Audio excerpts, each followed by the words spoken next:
Dan untuk membahas terkait dengan laju dan juga potensi dari indeks harga saham gabungan terkini sudah tersambung melalui line Zoom bersama Raden Bagus Bima, founder Warkop Saham. Mas Raden, terima kasih sudah bergabung di Market Buzz hari ini. Sehat ya Mas ya? Ya, selamat pagi, sehat. Baik, Mas Raden, ini kita awali dengan IHSG pada perdagangan Selasa terlebih dahulu. Usai libur panjang, IHSG ternyata kembali melanjutkan penguatan bahkan ditutup naik 1,65%. Secara teknikal mungkin atau mungkin juga secara sentimen yang turut mendukung, apa yang kemudian bisa kita baca dari IHSG pada perdagangan kemarin?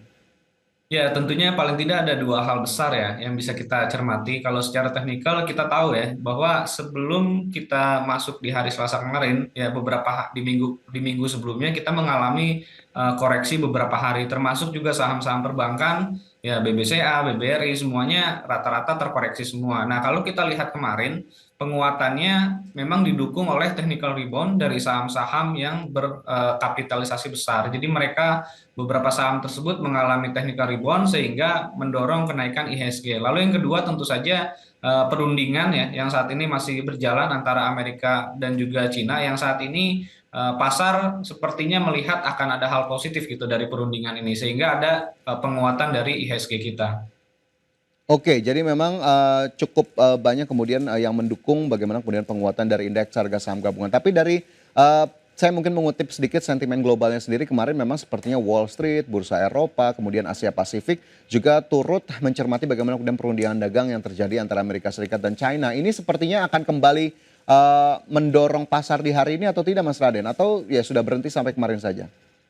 Ya, saya pikir justru ini yang dinantikan oleh market ya. Sepertinya ini sudah terjadi beberapa kali ya. Sebagaimana kita tahu dulu waktu di tahun 2018 pun terjadi hal serupa gitu bahwa perang dagang Cina dan juga Amerika ini bisa sangat-sangat mempengaruhi kondisi market di Indonesia baik secara jangka pendek maupun jangka menengah. Nah, kalau sekarang kita lihat ya di awal April ataupun di akhir Maret di tahun ini yang lalu ketika perang dagang ini mulai muncul tidak hanya di Indonesia, secara global pun ya posisi dari indeks di masing-masing negara sangat terpengaruh. Artinya sekarang pada saat nanti ada hal positif yang mungkin bisa kita harapkan bisa terjadi itu di perundingan kali ini, itu pun saya sangat yakin akan memberikan dampak positif. Sekarang kalau misalkan kita lihat hampir minim ya sentimen negatif yang terdapat di market kita saat ini baik dari data-data ekonomi yang sudah dirilis di pekan ini dan pekan kemarin maupun di data global, saya pikir walaupun ada plus minus tapi tetap saja ini masih dalam situasi yang sangat wajar. Tinggal menunggu keputusan yang perundingan yang saat ini sedang berjalan itu akan menentukan arah IHSG kita ke depan. Oke, masih akan kemudian menentukan arah indeks harga saham gabungan ke depan begitu sementara di saat yang sama begitu masih dari global begitu ya ini pelaku pasar juga masih menantikan bagaimana kemudian keputusan terbaru dari The Federal Reserve di pertengahan Juni nanti. Ini apakah kemudian kurang lebih ya beberapa hari lagi begitu ya. Apakah kemudian ini juga masih menjadi salah satu checklist yang ditunggu oleh para pelaku pasar, Mas Raden? Ya, saya pikir ini menjadi hal wajib yang perlu kita perhatikan. Ya, yang kedua tidak hanya mengenai perundingan ini saja. Yang kedua, kalau kita perhatikan kondisi market kita sangat-sangat tergantung sekali oleh aksi korporasi saat ini. Ya, saat ini yang sudah cukup ramai ya kita ketahui bahwa saat ini masih momen-momen di mana banyak emiten yang membagikan dividen yang relatif Ya. yield-nya pun cukup besar. Yang kedua, masih cukup banyak emiten-emiten yang melangsungkan RUPS. Ya, sebagaimana tadi juga dikutip di awal bahwa di pekan-pekan ini atau sampai di akhir bulan Juni ini cukup banyak saham-saham dari grup ya salah satu grup misalkan di grup PP yang melaksanakan RUPS. Ini menjadi sentimen positif juga untuk market kita Hmm. sampai di akhir bulan ini. Oke, baiklah. Jadi memang tebaran dividen, begitu kemudian RUPS yang tentunya memang dinantikan bagaimana kemudian langkah dari masing-masing emiten. Lantas untuk indeks harga saham gabungannya sendiri, Mas Raden, ini secara teknikal akan kemana nih? Terutama di hari ini dan juga di pekan ini. Ya, saya pikir untuk di pekan ini paling tidak kita akan mencoba level tertinggi baru di tahun ini ya. Jadi di tahun ini kita sempat ada di level sekitar 7.320-an. Menurut saya kita akan coba mengejar ke level tersebut. Sekarang masih ada selisih sekitar 90 sampai 100 poin ke level tertinggi untuk di tahun ini. Itu kemarin terjadi di bulan Januari ya di level sekitar 7.324. Nah, sepertinya IHSG kita sampai dengan di akhir pekan ini atau sampai di akhir bulan ini masih mengejar level tertinggi tersebut. masih mengejar level tertinggi tersebut di 7.300-an begitu. Sementara mungkin kalau supportnya sendiri di berapa berarti nih indeks? Untuk saat ini support terdekatnya saya pikir ada di level psikologis ya, di level 7.000 ini angka yang menurut saya bisa menjadi kunci IHSG kita. Apakah tetap bertahan mengejar level tertinggi atau justru berbalik arah lagi. Jadi level 7.000 ini menjadi support psikologis yang perlu kita perhatikan. Baik, ada cukup lebar begitu ya, support di 7.000, sementara arah jika memang berlanjut menguat, mengejar level tertinggi yang sempat dicapai di level 7.300-an untuk indeks harga saham gabungan. Kemudian jika kita lihat pada perdagangan kemarin, Mas Raden, ini sektor teknologi juga ternyata mencatat kenaikan yang cukup kencang. Ini pada perdagangan Selasa 3,48% mencatatkan kenaikan. Apakah kemudian ini menjadi indikasi kita bisa melirik kembali sektor ini? Ya, untuk jangka pendek bisa ya, tapi untuk jangka menengah belum bisa karena kenaikan yang terjadi kemarin karena memang sebelumnya sudah mengalami penurunan yang cukup signifikan gitu, bukan dibarengi oleh ada kinerja yang cukup positif atau ada hal-hal yang membuat aksi Hmm. korporasi yang apa namanya yang membuat saham tersebut bisa positif gitu, tapi melainkan hanya karena ada penurunan yang terjadi sebelumnya dan kemarin ada penguatan IHSG yang mendorong juga penguatan dari saham-saham teknologi yang sudah koreksi sebelumnya. Jadi ini hanya sebatas technical rebound saja. Oke, ini kan masih terus berlanjut, salah satu dari emiten teknologi ada Goto di sana. Mungkin sedikit Mas Raden sebelum kita jeda, untuk Goto sendiri seperti apa?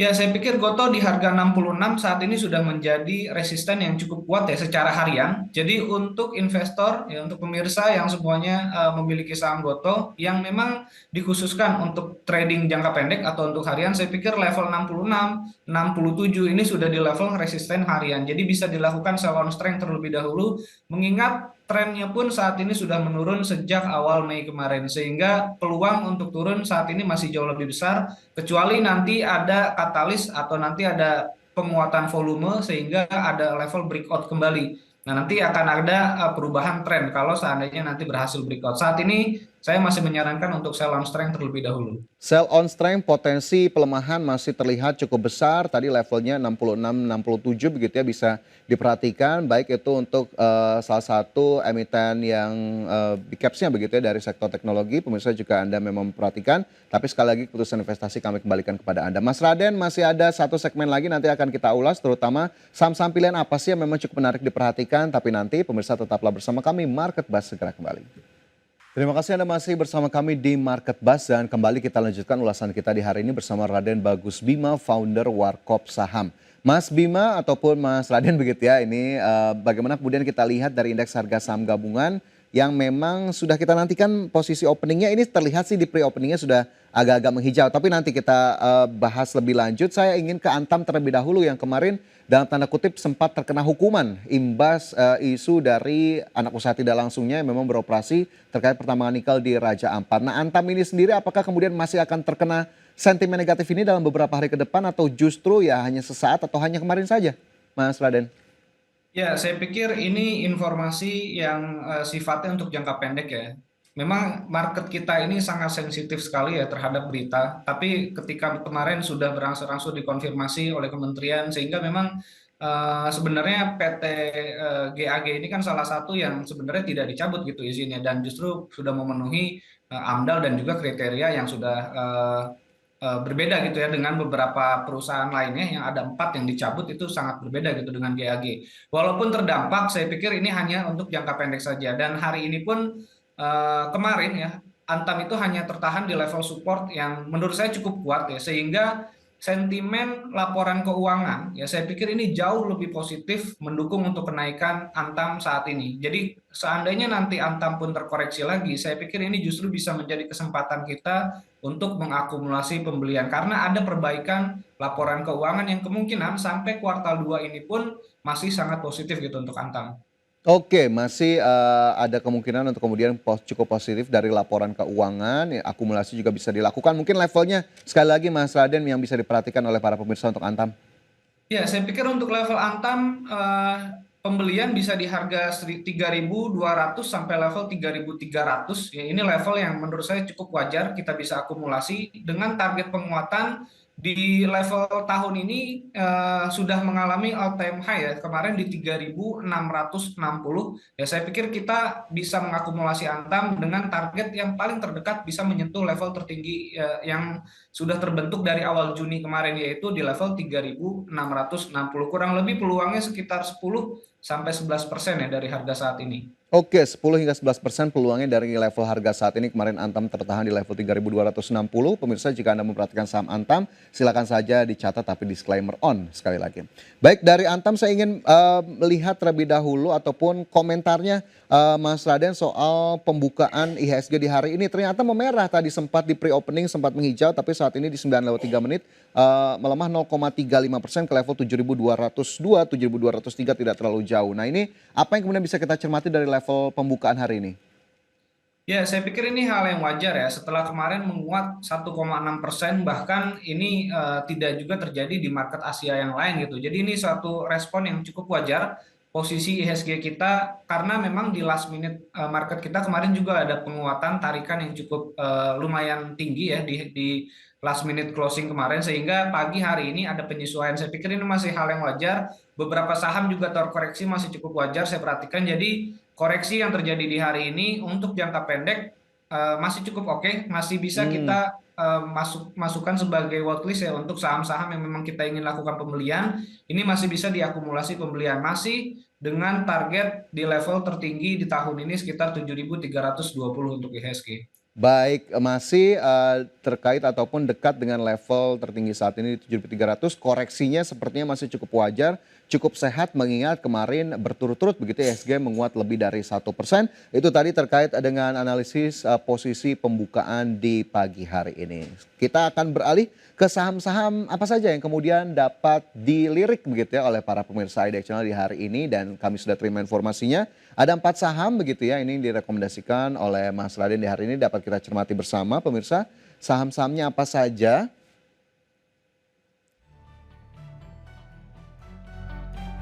Ya, sebelum kita ke saham pilihan, saya ingin ajak Anda melihat terlebih dahulu bagaimana kemudian posisi pembukaan terlebih dahulu. Tadi sudah kita ulas begitu ya.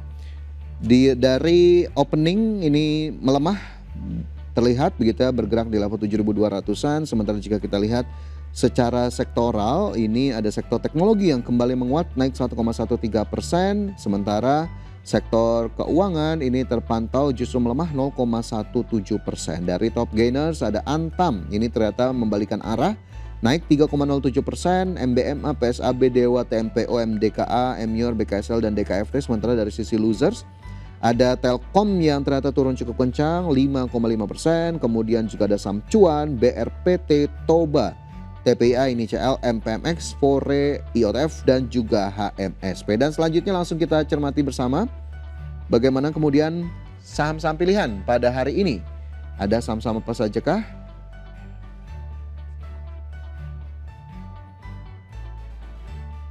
Dan saham pilihan ada BRMS, ini buy, TPIA juga buy, ERA buy, PGO juga buy. Dan satu lagi pemirsa, kita lihat posisi dari Bursa Asia.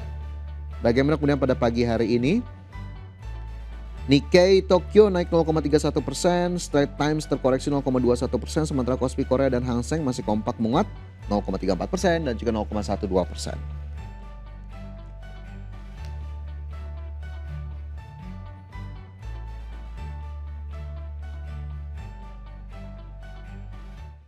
Baik, dari saham-saham pilihan, Mas Raden, ini ada BRMS di sana menjadi saham pilihan pertama. Apa yang bisa kita cermati dari BRMS?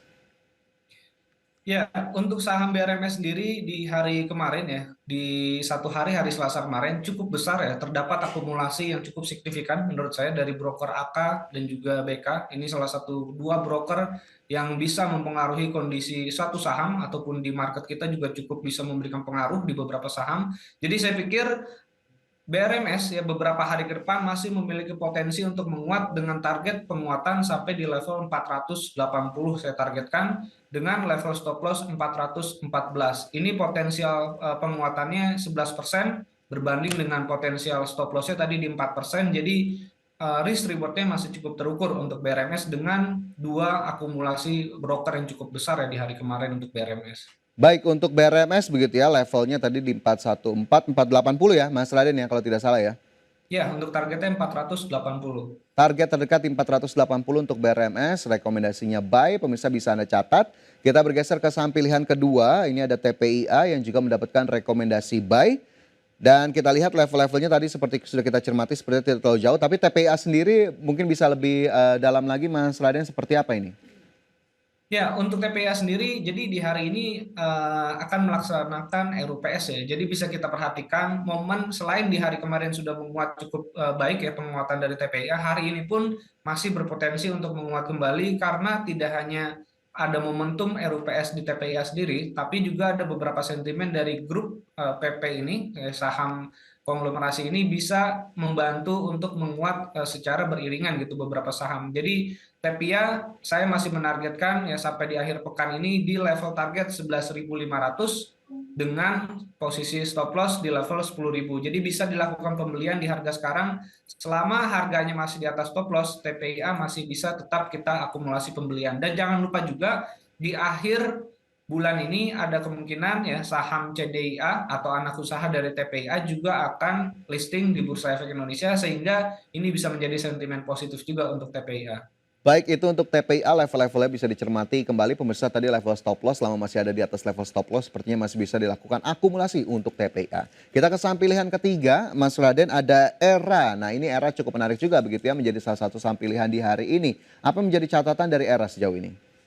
Ya, pertama karena memang kondisi sahamnya cukup baik ya. Ini trennya uptrend dan tidak banyak gitu saham yang memiliki tren seperti saham era ini. Jadi saya pikir salah satu saham yang menurut saya bisa diakumulasi untuk sampai dengan di akhir bulan ini atau bahkan di akhir pekan atau di akhir bulan ini salah satunya adalah saham era. Selain sahamnya uptrend, lalu akumulasi dari beberapa broker ya baik dari domestik maupun asing ini juga cukup signifikan. Kalau tadi di BRMS ada AK dan juga BK, di era sendiri ini ada KZ, ada RX ya. Ini dua broker juga yang cukup signifikan bisa mempengaruhi pergerakan harga saham.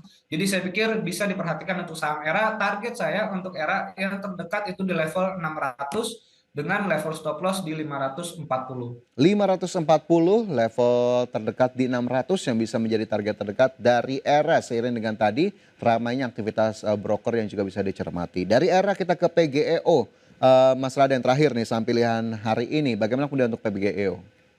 Ya, saya pikir ini salah satu saham yang juga saya cukup optimis bisa menguat ya sampai di akhir bulan ini. Ya, PGO saya targetkan di level 1.500 dengan potensial profitnya itu sekitar 10% ya. Berbanding level stop loss-nya itu di level 1.300, ini bisa jadi level stop loss untuk PGO. PGO ini ada potensi selain ada beberapa katalis positif ya berita di akhir-akhir ini. PGO juga saat ini saya lihat mengejar level tertingginya ya sejak IPO kemarin itu bisa sampai di level 1.680 bahkan untuk saham PGO secara trennya sudah cukup baik dan ada pola yang kemungkinan akan berkelanjutan untuk menguat kembali untuk PGO.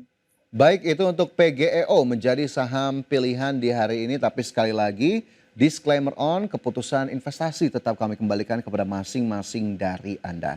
Mas Raden ini sayang sekali waktu kita terbatas di hari ini masih banyak sebetulnya saham-saham yang bisa kita gali bagaimana kemudian laju dan juga potensinya tapi waktu kita terbatas. Terima kasih banyak Mas Raden sudah bergabung bersama kami di Market Buzz hari ini. Kita tunggu analisis selanjutnya dan bagaimana kemudian nanti ke depannya seperti apa dari kondisi market terkini. Terima kasih banyak. Mas Raden sehat dan sukses selalu untuk Anda.